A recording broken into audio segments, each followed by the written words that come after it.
بعد فاعوذ باللہ من الشیطان الرجیم بسم اللہ الرحمن الرحیم رب اشرح لی صدری ویسر لی امری واحلل عقدۃ من لسانی یفقہوا قولی ربنا زدنا علما اللہم فقہنا فی الدین اللہم انی اسألک علما نافعا وعملا متقبلا ورزقا طیبا اللهم انفعنا بما علمتنا وعلمنا ما ينفعنا وزدنا علما اللهم إني أعوذ بك من علم لا ينفع ومن قلب لا يخشع ومن نفس لا تشبع ومن دعوة لا يستجاب لها ربي هب لي حكما والحقني بالصالحين واجعل لي لسان صدق في الآخرين وجعلني من ورثة جنة النعيم ولا تخزني يوم يبعثون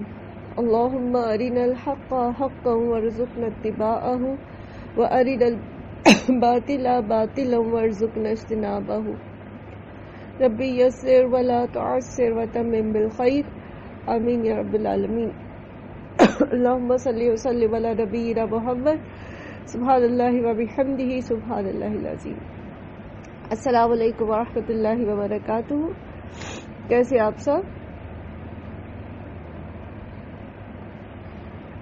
وعلیکم السلام ورحمۃ اللہ وبرکاتہ. آپ کی طبیعت خراب لگتی ہے، آپ کیسی ہیں؟ الحمدللہ، بس تھوڑا سا گلا تھوڑا میرا خراب ہے، اسی لیے آج پھر تجوید کا نہیں لیا تھا میں نے، کیونکہ وہ بولا نہیں جا رہا تھا مجھ سے زیادہ. چلے الحمدللہ، آج ہم سورہ فاتر شروع کرنے جا رہے ہیں. اللہ سبحانہ وتعالیٰ توفیق دے کہ ہم بہترین طریقے سے اس کو سیکھ سکیں قرآن کو.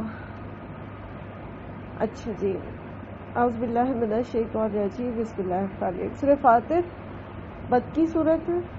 مکی دور کے درمیانی جو دور متوسط کہلاتا ہے اس میں نازل ہوئی، جب اہل مکہ کی طرف سے دعوت حق کو دبانے کے لیے ہر حربہ جو ہے وہ آزمایا جانے لگا تھا. یعنی ذہنی، پہلے تو صرف وہ زبان سے باتیں بناتے تھے، نبی صلی اللہ علیہ وسلم کو زجر کرتے تھے، لیکن اب وہ فزیکلی بھی مسلمانوں کو اذیتیں دینے پر آ گئے اور پھر اور چالیں بھی چلنی شروع کر دی انہوں نے.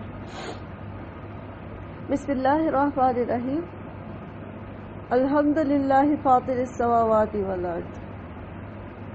جیسا کہ ہمیں پتہ ہے کہ مکی صورتوں کا عمومی موضوع جو ہوتا ہے اس میں اللہ سبحانہ و تعالیٰ کا تعارف کرایا جاتا ہے، توحید کا اثبات ہوتا ہے، شرک کی نفی ہوتی ہے، اور اسی طرح آخرت کے قائم ہونے پر استدلال دیے جاتے ہیں، اور پچھلی قوموں کا بھی ذکر کر کے بعض اوقات جو ہے وہ نصیحت دی جاتی ہے. رسول کی رسالت پر بعض اوقات جو ہے وہ دلائل دیے جاتے ہیں. اسی طرح اس صورت کے بالکل آغاز میں اللہ سبحانہ و تعالیٰ اپنا تعارف الفاتر سے کروا رہے ہیں. فاتر اللہ تعالیٰ کا ایک نام بھی ہے اور اس کا مطلب ہوتا ہے سب سے پہلے بنانے والا، سب سے پہلے جس نے کام کیا ہو. حضرت عبداللہ ابن عباس کہتے ہیں کہ فاتر کے بالکل ٹھیک معنی میں نے سب سے پہلے ایک عرابی کی زبان سے سن کر سمجھے تھے. وہ اپنے ایک ساتھی عرابی سے جھگڑا کر رہا تھا. ایک کنویں کے بارے میں ان کا اختلاف تھا، تو عرابی نے کہا انا فطرتھا، کہ سب سے پہلے میں نے ہی اسے بنایا تھا.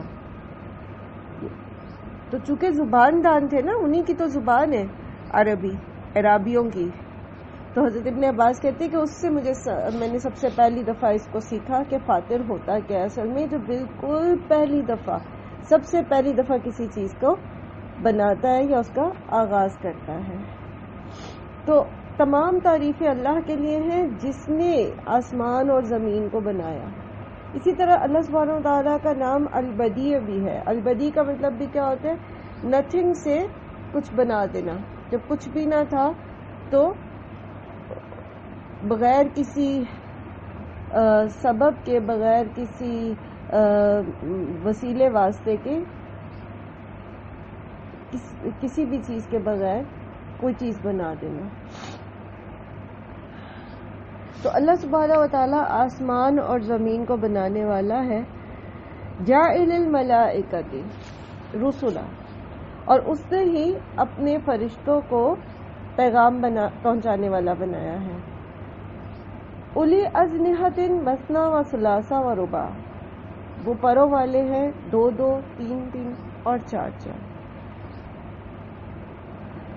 فرشتوں کی تخلیق کی بات ہو رہی ہے، اور فرشتے جو ہیں اللہ سبحانہ و تعالیٰ کی وہ مخلوق ہے جو ہمیں دکھائی نہیں دیتی، لیکن آپ دیکھیں گے کہ مختلف جہاں بھی کسی نے فرشتوں کو کوئی تشبیہ دینے کی کوشش کی ہے تو وہاں پر اس نے ان کو پروں والا دکھایا ہے۔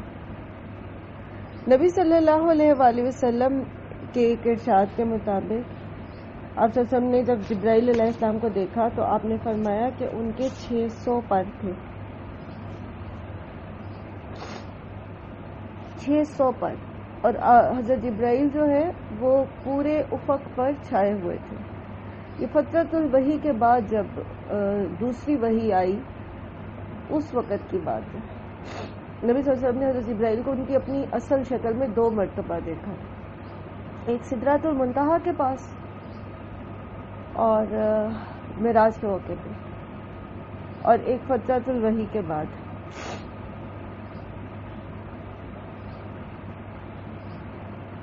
یزید فی الخلق ما یشاء، وہ اپنی مخلوق میں سے جو چاہے زیادتی کرتا ہے، یعنی اس کو بڑھا دیتا ہے۔ ان اللہ علی کل شیء قدیر، بے شک اللہ تعالیٰ ہر چیز پر قدرت رکھنے والا ہے۔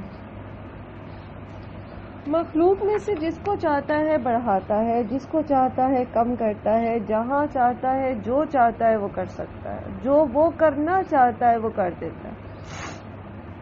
اس کو کسی کی محتاجی نہیں ہے، اس کے لیے کوئی لمٹس نہیں ہے کہ یہ نہیں کرنا یا وہ نہیں کیا جا سکتا، وہ جو جیسا چاہے وہ کر سکتا ہے۔ مخلوق میں سے جس کو جیسا چاہے بنا سکتا ہے، جیسا چاہے اس کی شکل، جیسا چاہے اس کو بڑا کر دے۔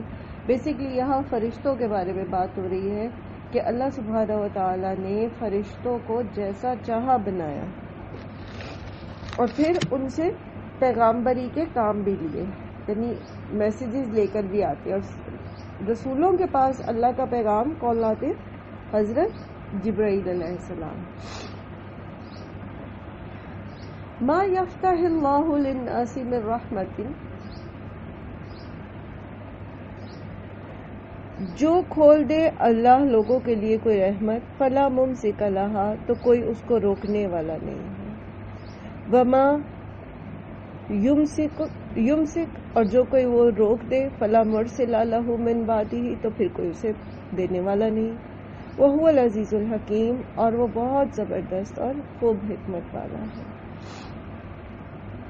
جہاں بات ہو رہی تھی نا مخلوق کے بارے میں، یا جو بھی اللہ چاہتا ہے وہ کرنے پہ قدرت رکھتا ہے، تو وہ جس کو چاہتا ہے دیتا ہے، وہ اس کی رحمت ہو، وہ اس کی نعمتیں ہوں، وہ دنیاوی مال و دولت ہو، وہ علم ہو، وہ ہدایت ہو، جس کو جو جتنا وہ چاہے وہ دے سکتا ہے، اور جس کو وہ دینا چاہے اسے کوئی روک نہیں سکتا۔ اور اگر کسی کو اللہ تعالیٰ کچھ دینا نہیں چاہتا، اللہ نے اس کی تقدیر میں نہیں لکھا، اللہ کی پلاننگ میں نہیں ہے کہ فلاں کو فلاں چیز ملنی چاہیے، تو چاہے ساری دنیا کا زور لگ جائے اس کو وہ چیز نہیں ملے گی۔ نماز کے بعد نبی صلی اللہ علیہ وآلہ وسلم یہ کلمات پڑھتے تھے، لا الہ الا اللہ وحدہ لا شریک لہ لہ الملک ولہ الحمد وہو علی کل شیء قدیر اللہم لا مانع لما اعطیت ولا معطی لما منعت ولا ينفع ذا الجد منک الجد۔ ٹھیک ہے، تو اصل میں تو کل اختیار اللہ کے ہاتھ میں، اور جب انسان کو یہ بات سمجھ آ جاتی ہے نا کہ اگر اللہ دینا چاہے تو کوئی روک نہیں سکتا، اور اگر اللہ نہیں دینا چاہتا تو کوئی دے نہیں سکتا، تو سب سے پہلے جس چیز کا قلع کما ہوتا ہے وہ شرک ہے۔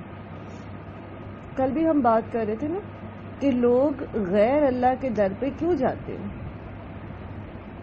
اپنی حاجات کو لے کے جاتے ہیں نا، اپنی ضروریات پوری کرانے کے لیے جاتے ہیں. تو جب کسی کے دماغ میں یہ چیز بیٹھ جائے گی، اور یہ کہاں سے پتہ چل رہا ہے، ہمیں کہاں سے پتہ چل رہا ہے؟ قرآن سے پتہ چل رہا ہے نا. ہمیں کوئی اس کے لیے کوئی بہت لمبی چوڑی کوئی کھوج تو نہیں لگانی پڑی. صاف صاف اللہ سبحانہ تعالیٰ فرما رہے ہیں کہ ما یفتح اللہ للناس من رحمۃ فلا ممسک لها وما یمسک فلا مرسل له من بعدہ.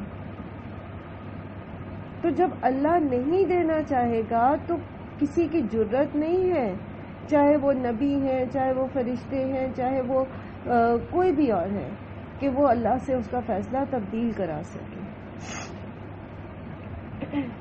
تو پھر انسان سب سے پہلے شرک سے بیزار ہو جاتا ہے اور وہ اپنے آپ کو اللہ کے لیے خالص کر لیتا ہے، اور وہ اللہ کو راضی کرنے میں لگ جاتا ہے، اس کی رضا کے کاموں میں اپنے آپ کو لگاتا ہے. اور پھر جب وہ اپنی اور اپنے رب کی حیثیت کو جان لیتا ہے تو پھر وہ اس کی رضا میں راضی ہو جاتا ہے، کیونکہ آگے اللہ تعالیٰ فرما رہے ہیں هو العزیز الحکیم. although اللہ تعالیٰ ہر چیز کے اوپر غالب ہے نا، جو چاہیں کر سکتے ہیں، جتنا چاہیں دے سکتے ہیں، لیکن پھر وہ کس کو کیسے دیتے؟ اپنی حکمت کے ساتھ. تو جب انسان اللہ تعالیٰ کی ایٹریبیوٹس پہچان جاتا ہے نا تو پھر وہ اللہ کی رضا میں راضی ہونے لگتا ہے، کیونکہ اسے پتہ ہوتا ہے کہ میرا رب جو ہے اس نے اگر مجھے اس حال میں رکھا ہے تو اس میں کوئی نہ کوئی اس کی حکمت ہی ہوگی. مجھے کیا کرنا ہے؟ مجھے رضیت باللہ ربا کرنا ہے.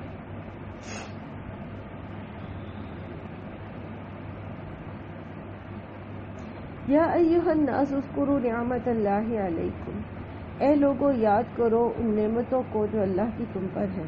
هل من خالق غیر اللہ، کیا اللہ کے سوا کوئی اور خالق بھی ہے؟ یرزقکم من السماء، وہ رزق دیتا ہے تمہیں آسمان سے، والارض اور زمین سے. لا الہ الا ہو، اس کے سوا کوئی بھی معبود نہیں ہے. فانا تؤفکون، تو تم کہاں کو الٹے جاتے ہو، کہاں پھرائے جا رہے ہو، کدھر تمہاری مت ماری جا رہی ہے. ایک بات سمجھنے کی ہے، اور وہ یہ کہ خالق اللہ، مالک اللہ، وہ خود بتا رہا ہے کہ اس کل اختیار اس کا ہے. العزیز وہی ہے، القدیر وہی ہے، اور پھر اس کے قبضہ قدرت میں ہر چیز ہے. وہ جس کو جتنا دینا چاہے اتنا ہی دیتا ہے، اور اگر وہ دینا چاہے تو کوئی روک نہیں سکتا، اور اگر وہ دینا نہ چاہے تو کوئی دے نہیں سکتا. تو پھر اللہ کو چھوڑ کے کوئی کیسے کسی اور کے آگے اپنا سر جھکا سکتا ہے؟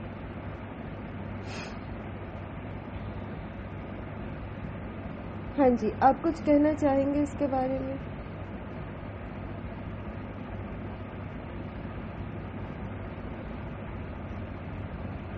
آپ میں سے کوئی کچھ ایڈ کرنا چاہے گا؟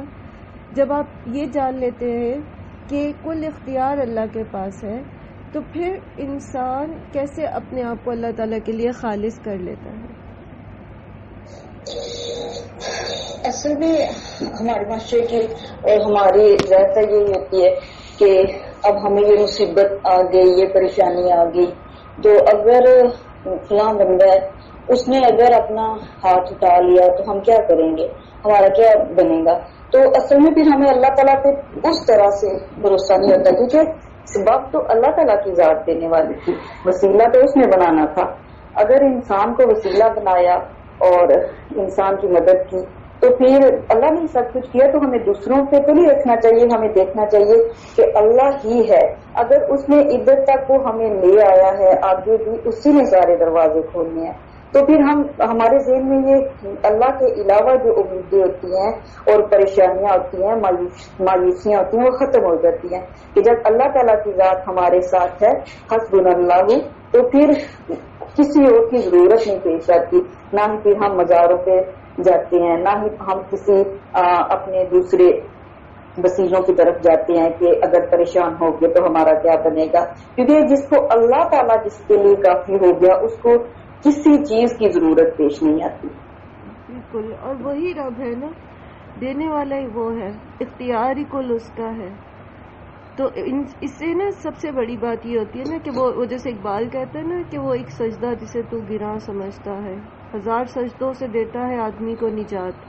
تو وہ 1000 سجدے جو ہمیں کرنے پڑ رہے ہوتے نا، کبھی اس کے سامنے جا، کبھی اس کے سامنے جا، کبھی اس کو رشوت دے، یہ آپ سمجھ سکتے ہیں اس وقت جب آپ پریکٹیکل لائف میں کسی ایسی سچویشن میں ہوتے ہیں جہاں لوگ آپ کے کاموں میں روڑے اٹکا رہے ہوتے ہیں. اس وقت ہماری آزمائش ہو رہی ہوتی ہے.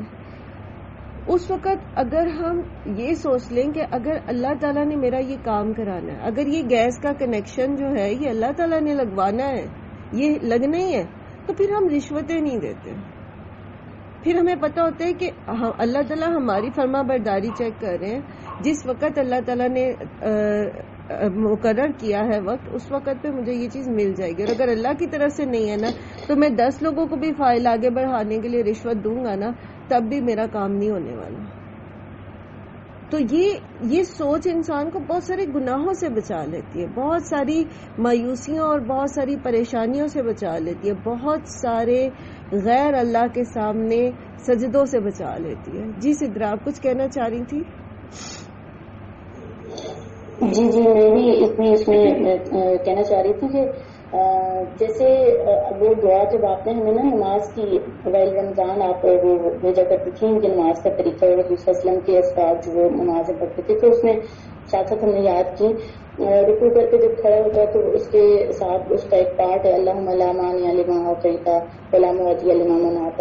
وہ والی جو پارٹ ہے اب اس کا اب یاد بھی کیا، اس کا ترجمہ بھی یاد کیا. اب اس میں کانشیس ہوتے جب پڑھتی ہوں ہر نماز میں، تو ہر نماز میں مجھے اب یہ ہو جاتا. پہلے اتنا زیادہ اس پہ توقع نہیں تھا، اس چیز کا وہ نہیں تھا نا، مطلب یقین نہیں تھا. اللہ پہ یقین تو ہوتا ہے لیکن جی ہم کہتے ہیں کہ نہیں اسلام کی نظر لگ جائے گی، نہیں یہ ہو جائے گا، نہیں وہ ہو جائے گا، یعنی ہم بہت سی چیزوں میں نا ڈر رہے ہوتے ہیں کہ یہ کام اس وجہ سے رک جائے گا.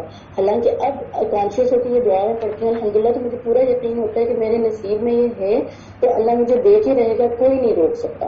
اور نہیں ہے تو بھی کسی اور کا قصور نہیں ہے، ہم دوسرے کو ذمہ دار ٹھہرا لیتے ہیں بازو کرتے کہ تم نے ایسا نہ کیا ہوتا تو ایسا نہ ہوتا، یا فلاں وقت میں تم نے میرا ساتھ دیا ہوتا تو میرے ساتھ ایسا نہ ہوتا. تو اب ہم دوسرے خود بھی گلٹی الحمدللہ اب میں نہیں ہوتی اور دوسرے کو بھی نہیں مطلب سمجھتے ہیں. ہم الحمدللہ بہت اس چیز سے اللہ پاک پہ توکل اور بھروسہ بڑھ گیا تھا الحمدللہ. جی فرحت، آپ نے مائک آن کیا؟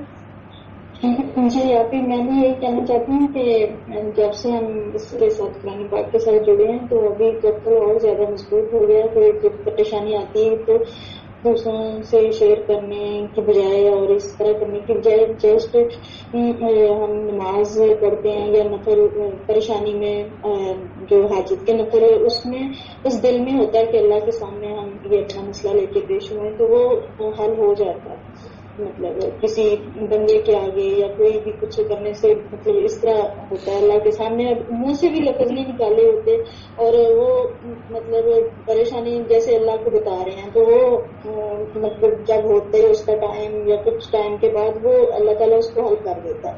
تو ابھی شکر اللہ کا اتنا ہو گیا کہ ادھر ادھر نہیں سوچتی دوسروں کی طرف. بالکل. جی آپ رقیہ، آپ کچھ کہنا چاہ رہی ہیں؟ جی میں جو ہے نا وہ جس طرح سے سارے اپنا ہی تجربہ شیئر کر رہے ہیں، تو ہر ایک کی اپنی اپنی کیفیات ہوتی ہیں، اسی کے ساتھ اب تھوڑی ساری چیز بتاتے بھی ہیں اور اسی سے دوسروں کو بھی سبق ملتا ہے. اگر اچھی بات ہے یہ جو آپ کا یہ سلسلہ ہے تو میں بھی اپنا ہی کروں گی کہ ایک دفعہ آپ نے پہلے بھی بتایا تھا کہ کچھ لوگوں کی جو ہے نا سوچ کی وہ ویوز آ رہی ہوتی ہیں اور وہ دوسروں کو بھی متاثر کرتی ہیں. اور اس میں نا مجھے کافی دنوں سے یہ اپنے اوپر رہا ہے کہ مجھے نا خوف کی کیفیت زیادہ رہتی ہے. تو کہ مطلب کہ یہاں سے بچا جائے، دوسروں کے لیے بھی تعلق اپنے لیے بھی یہاں سے بچا جائے، یہاں سے بچا جائے، یہ ہو جائے گا وہ ہو جائے گا. تو مجھے صرف اس بات کی رہنمائی ہی چاہیے تھی کہ اگر اس طرح کا مسلسل خوف رہے اور بندہ یہی سوچتا رہے کہ اس سے یہ نقصان ہو جائے گا، تو اس کے بارے میں جو آپ کا فرمانا تھا کہ ویوز ہوتی ہیں، تو یہ اس طرح کی چیز تو نہیں ہے کوئی کہ مطلب بندہ ہر وقت خوف میں رہے اور وہ ہر وقت یہی سوچے کہ اس طرح سے یہ نقصان ہو جائے گا اور اس طرح سے نہیں ہونا چاہیے. وہ اختیار میں بھی نہ ہو, کسی سے کوئی کر رہا ہے, آپ کا اس کے اوپر کوئی اختیار بھی نہیں ہے, آپ کا کوئی بس بھی نہیں ہے. آپ کہیں گے تو فساد ہوگا, آپ کہیں گے تو بہت ساری خرابیاں ہوں گی, اور آپ کا روکنا بھی فرض ہے. آپ روکے, لیکن پھر بھی انسان جو کچھ بھی نہیں کر سکتا, جس کا کچھ بھی بات نہیں چلتا, نہ روکنے سے نہ اس کو برا سمجھنے سے وہ بری چیز کوئی روک سکتا ہے, اور نہ کوئی اچھی چیز کروانے سے کوئی کر سکتا ہے. اور پھر انسان خوف کی کیفیت میں رہتا ہے, اور اس کی ویوز کا کیا مطلب مانی دیا جائے. اچھا رقیہ, مجھے تھوڑی سی آپ کے نا کوشچن کی سمجھ نہیں آئی. بات جب پہلے ہماری یہ جو نیگیٹو وائبس یا پازیٹیو وائبس کی بات ہوئی تھی, تو وہ تو یہ تھی نا کہ جب انسان اچھا ہوتا ہے نا, جو انسان, اور وہ اس کی سوچ اچھی ہوتی ہے اور وہ پیور ہوتا ہے, تو وہ اس کی پازیٹیو وائبز ہوتی ہیں. اور وہ جہاں بیٹھا ہوتا ہے تو لوگوں میں اس کی وائبز محسوس لوگ کرتے ہیں, وہ وہاں پر اریٹیٹ نہیں ہوتے, پریشان نہیں ہوتے. جیسے وہ سورہ قلم کی آخری آیات ہے نا, جس میں نبی صلی اللہ علیہ وآلہ وسلم کو اللہ تعالیٰ فرماتے ہیں کہ اگر ان کفار کا بس چلے تو اپنی نگاہوں کے ساتھ آپ کو پھسلا دے.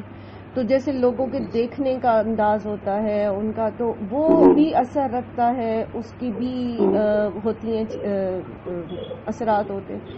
بات دراصل یہ ہے کہ ابھی جیسے ہم نے یہ پڑھا نا کہ اللہ تعالیٰ جب کوئی کام کرانا چاہتے ہیں نا, کوئی کرنا چاہتے, تو اللہ تعالیٰ کو کوئی روک نہیں سکتا, چاہے وہ انسان کی بظاہر انسان کے اپنے دماغ کے مطابق وہ اس کے لیے خیر ہو رہی ہے یا اس کے لیے برائی ہو رہی ہے.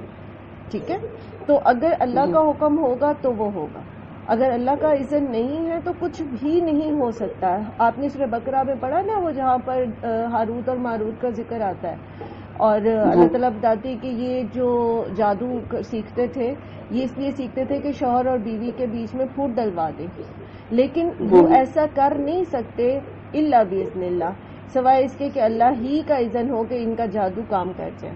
یعنی وہ تقدیر میں لکھا ہوا ہوگا, اور وہ کسی کی آزمائش ہوگی, اور کسی کے لیے جو ہے وہ گناہ کرنے کا جو ہے وہ بن جائے گا, ذریعہ بن جائے گا, اور وہ سارا کچھ تقدیر میں لکھا ہوگا, تو اس کا جادو اثر کرے گا. تو ایسے لمحات جب نبی صلی اللہ علیہ وآلہ وسلم پر آتے تھے نا, جب وہ شدید پریشان ہوتے تھے اور انہیں کچھ ایسا انہیں سمجھ نہیں آتی, جیسے آپ نے کہا نا کہ سمجھ نہیں آتی کہ بندہ کیا کرے, تو آپ صلی اللہ علیہ وسلم پڑھا کرتے تھے اللہ اللہ ربی لا اشرک بہ شیئا. تو اس میں آپ دیکھیے کہ بندہ اپنے آپ کو نا پورا کا پورا اللہ کے حوالے کر دیتا ہے. بندہ کہتا ہے کہ اللہ تعالیٰ میں کسی کو آپ کے ساتھ شریک نہیں ٹھہراتا, تو جب میں آپ کے ساتھ شریک نہیں ٹھہرا رہا اور میرا توکل صرف آپ پر ہے, میرا بھروسہ صرف آپ پر ہے, تو میرا معاملہ آپ کے پاس, افوض امری اللہ, سیدھا سیدھا بس اللہ کے حوالے, کیونکہ جو وہ کرنا چاہتا ہے نا ہونا وہی ہے.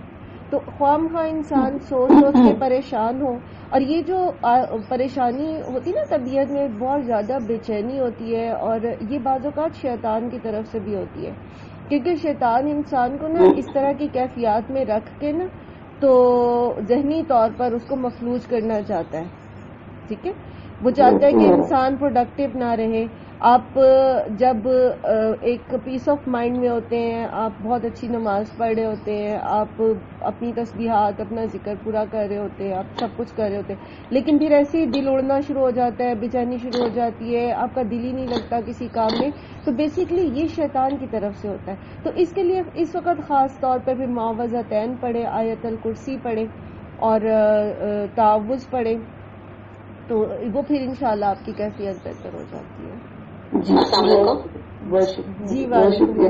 بہت ساری اس چیز کی ضرورت تھی جو آپ نے بات کی ہے, اور یہ باتیں خود سے ذہن میں کتنی دفعہ آتی ہیں, پھر بھی متزلزل رہتا ہے انسان کہ اب پتہ نہیں شاید مجھے کچھ کرنا چاہیے, یا شاید میرے کرنے سے کچھ ہوگا, یا جو نہیں ہو رہا وہ ہونا چاہیے. تو دعائیں بھی کرتے ہیں, گڑگڑاتے بھی ہیں, مطلب بہت کچھ کرتے ہیں, لیکن دل کو تسکین نہیں ہوتی ہے, تسلی نہیں ہوتی. تو جیسے آپ نے اب بتایا کہ یہ اس کو صرف یہی سمجھنا چاہیے جب اتنی بے چینی تو وہ شیطانی وسوسہ ہے. تو انشاءاللہ اس چیز پہ فوکس کروں گی, اور بہت رہنمائی ملی ہے مجھے, دل کو تسلی ہوئی ہے بات سن کے اور کر کے, اور اسی لیے ہم شیئر کرتے ہیں. میں صرف وہ بات زیادہ شیئر کرتی ہوں جو مجھے نا میرے اوپر جس چیز کا اٹیک ہو رہا ہوتا ہے، ورنہ دوسری باتیں میں دوسرا سن کے مجھے تسلی ہو جاتی ہے کہ یہ بات جواب سن لیا ہے، وہ ایک نے دے دیا چاہے سارے دے دیں، ایک ہی بات ہے. تو مقصد کیا ہے کہ کلاس میں وہ بات پہنچے اور دوسروں کو اس سے ملے کچھ. جی. اور ایسا اکثر ہوتا ہے خواتین کے ساتھ نا، خواتین کے ساتھ بالخصوص ایسا ہوتا ہے کہ بیٹھے بیٹھے دل اڑنا شروع ہو جانا، بیٹھے بیٹھے بے چینی لگ جانا، اور اس کی خاص اس طرح سے بھی مطلب عورتوں پہ جو پیریڈز کے دن ہوتے ہیں وہ گزرے ہوئے ہوتے ہیں یا کچھ ایسا.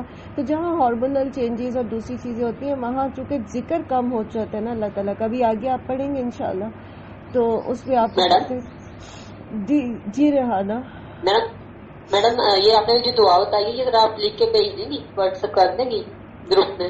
اچھا. اللہ ربی لا اشرک بہ شیئا، میں کروا دوں گی.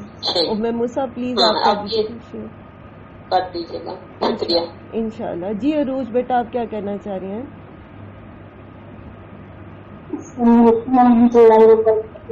وعلیکم السلام ورحمۃ اللہ. جو میرے ساتھ ایکسپیرئنس ہوا زندگی میں وہ میں شیئر کرنا چاہوں گی کہ میں بہت زیادہ پریشان ہوتی تھی کہ 5 سال شادی کو ہو گئی، بچے بھی نہیں، ہسبینڈ بھی غائب ہے، پیپر وغیرہ کا بھی مسئلہ بن گیا تھا. آنٹی رن کو پتا ہے، آنٹی رن کے سامنے بھی میں روتی تھی، پریشان ہوتی تھی، یہ بھی حوصلہ دیتی تھی مجھے. پھر اتنی ٹینشن لیتی تھی کہ میں نے پاک اور سورہ کوثر پڑھنا اسٹارٹ کر دی. جب میں نے یہ پڑھنا اسٹارٹ کی تو اس کے بعد مجھے اللہ کا شکر الحمدللہ. اس کے بعد میرے پیپر میرے انٹرویو کی ڈیٹ پہ آگے کچھ پتا نہیں چلا اور میں آگے ادھر.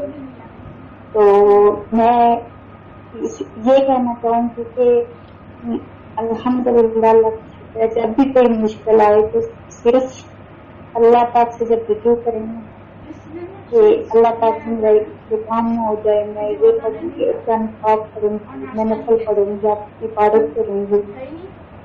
تو الحمدللہ اللہ کے فضل سے کوئی کچھ بھی کروا رہا ہے، جتنا مرضی پورا جلدی کروا رہا ہے، اللہ کے فضل سے اللہ کے توکل اور یقین جب ہو جائے تو پھر کوئی مشکل نہیں لگتی اور اللہ پاک ایسی آسانی پیدا کرتے ہیں کہ سمجھ نہیں آتی دس سے لگیں.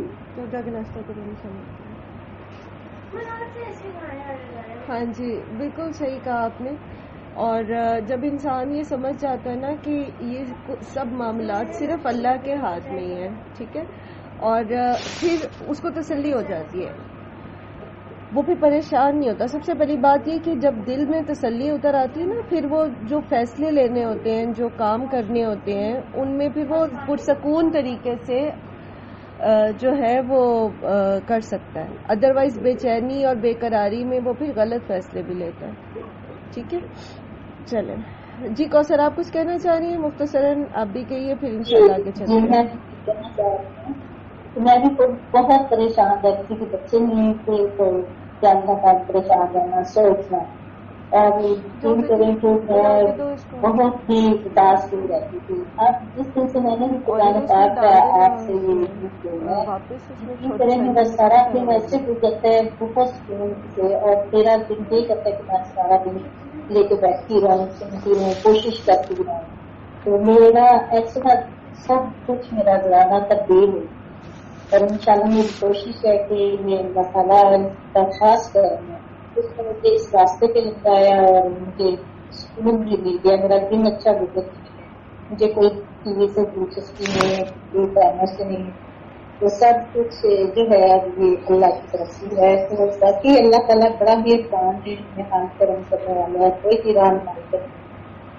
تو یہ سب اسی کا کرم ہے اور اسی کی وجہ سے سب کچھ اللہ تعالیٰ اس کا جب ہاتھ سے اللہ تعالیٰ جب ہم اچھے طریقے سے گائے جا رہے ہیں کریں گے ہم بہت زیادہ متاثر ہیں اس چیز سے، اور اللہ تعالیٰ ہمیں صحیح سیکھ کر جانکار کرنے کی توفیق. آمین. وَإِن يُكَذِّبُوكَ، اور اگر وہ آپ کو جھٹلاتے ہیں، نبی صلی اللہ علیہ وسلم کو اللہ تعالیٰ تسلی دے رہے ہیں، فَقَدْ كُذِّبَتْ رُسُلٌ مِّن قَبْلِكَ، تو بے شک جھٹلائے گئے کئی رسول آپ سے پہلے بھی، وَإِلَى اللَّهِ تُرْجَعُ الْأُمُورُ، اور اسی کی طرف لوٹائے جاتے ہیں سب کام۔ اب آپ یہ دیکھیے کہ یہاں پر اللہ کے رسول ہیں، محمد صلی اللہ علیہ وآلہ وسلم ہے، تو کیا ان کو اللہ کی رحمت پہ بھروسہ نہیں تھا؟ ایسا نہیں ہے نا، ان کا کتنا توکل ہوگا اللہ پر، لیکن ان کو بھی تسلی کی ضرورت پڑ رہی ہے نا۔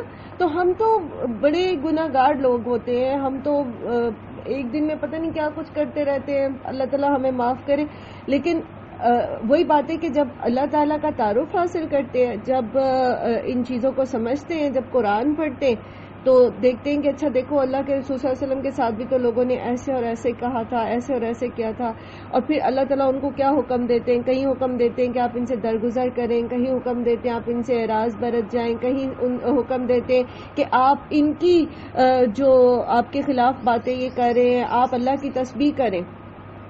اور یہاں پر اللہ تعالیٰ کیا فرما رہے ہیں کہ آپ کو یہ جھٹلا رہے ہیں تو کوئی بات نہیں، پہلے بھی بہت سارے رسولوں کو لوگوں نے جھٹلایا ہے، کوئی مسئلہ نہیں ہے۔ اصل بات تو یہ ہے کہ وَإِلَى اللَّهِ تُرْجَعُ الْأُمُورُ، تمام معاملات جو ہیں وہ اللہ ہی کی طرف لوٹائے جانے ہیں۔ تو یہ چیز انسان کو بہت تسلی دے دیتی ہے نا کہ کوئی بات نہیں، I am not the only one جس کے ساتھ یہ مسائل ہیں، ٹھیک ہے، دنیا میں اور بھی بہت سارے لوگ ہیں جو مجھ سے زیادہ مسائل میں ہیں۔ اگر آج مجھے کسی نے جھٹلا دیا ہے، اگر کسی نے مجھے میرے ساتھ مجھے ڈیگریڈ کیا ہے، یا میرے آفیسر نے میرے ساتھ اس طرح کیا ہے، یا میرے گھر میں میری ساس نے یا کسی نے بھی کوئی بھی معاملہ میرے ساتھ کیا، کوئی بات نہیں، میں کون سا انوکھا بندہ ہوں جس کے ساتھ ایسا ہو رہا ہے۔ دنیا میں بہت سارے لوگوں کے ساتھ اس سے کہیں برا ہوتا ہے۔ اصل میں تو مجھے فوکس یہ کرنا ہے کہ وَإِلَى اللَّهِ تُرْجَعُ الْأُمُورُ، اللہ کی طرف چونکہ سارے معاملات لوٹائے جانے، جو میرے ساتھ زیادتی کر رہا اس کا معاملہ بھی اللہ کے پاس جانا ہے، جو میں کر رہا ہوں میرا معاملہ بھی اللہ کے پاس جانا ہے، اور اصل اختیار اصل قدرت تو اس کے پاس ہے۔ تو مجھے وہ معاملات درست کرنے ہیں، مجھے اپنا اکاؤنٹ اللہ کے پاس کلیئر رکھنا ہے۔ سمجھ آئی؟ کتنے مزے کی بات ہے نا، انسان کیسے ایک دم سے جہاں وہ بہت ساری مایوسیوں کے اندھیروں میں گھرا ہوا ہوتا ہے، اور اس کو کبھی بینگ اے فیمیل آپ دیکھیں، کبھی ہسبینڈ پہ شکوہ آ رہا ہے، کبھی چلے اگر آپ جاب کر رہے ہیں تو جاب ایٹماسفیئر پہ آپ کو پریشانی ہے، اگر آپ کے بچے ہیں بہویں ہیں آپ کو ان کے ساتھ کوئی ایشو ہے، کتنے سارے مسائل میں گھرا ہوتا ہے۔ لیکن جب وہ یہ پڑھ لیتا ہے اور وہ کہتا ہے کہ مجھے تو بس اپنا معاملہ اللہ کے ساتھ کلیئر رکھنا ہے، اور اللہ ہی کی طرف سارے معاملات لوٹائے جائیں گے، اور اصل بات تو یہ ہے کہ کون سا میں انوکھا بندہ ہوں جس کے ساتھ یہ پہلی دفعہ ہو رہا ہے، تو کوئی بات نہیں، اللہ بہتر کرے گا، سب کچھ ٹھیک ہو جائے گا۔ اور یہ ضروری نہیں کہ جو میری اینک دیکھ رہی ہے کہ یہ ٹھیک ہے ویسا ہی ہو، اصل میں تو ٹھیک وہ ہوتا ہے جو اللہ کے پاس ٹھیک ہے، جس کو اللہ تعالیٰ ٹھیک سمجھ رہے ہیں۔ کیوں؟ کیونکہ وہ العزیز الحکیم ہے نا، ہم تو نہیں ہیں، ہماری پاس تو وہ حکمت نہیں ہے کہ ہم دیکھ سکیں سمجھ سکیں۔ یا ایھا الناس ان وعد اللہ حق، اے لوگوں بے شک اللہ کا وعدہ سچا ہے، فلا تغرنکم الحیات الدنیا، تو نہ تمہیں دھوکے میں ڈال دے دنیا کی زندگی، ولا یغرنکم باللہ الغرور، اور نہ تمہیں دھوکے میں ڈال دے اللہ کے بارے میں بڑا دھوکے باز۔ ان الشیطان، بے شک شیطان، لکم ہے تمہارے لیے، عدو دشمن، فاتخذوہ عدوا، تو تم اس کو دشمن سمجھو۔ شیطان تمہارا دشمن ہے، تم اسے دشمن ہی سمجھو، ٹھیک ہے۔ اچھا اب اس میں یہ دیکھیں،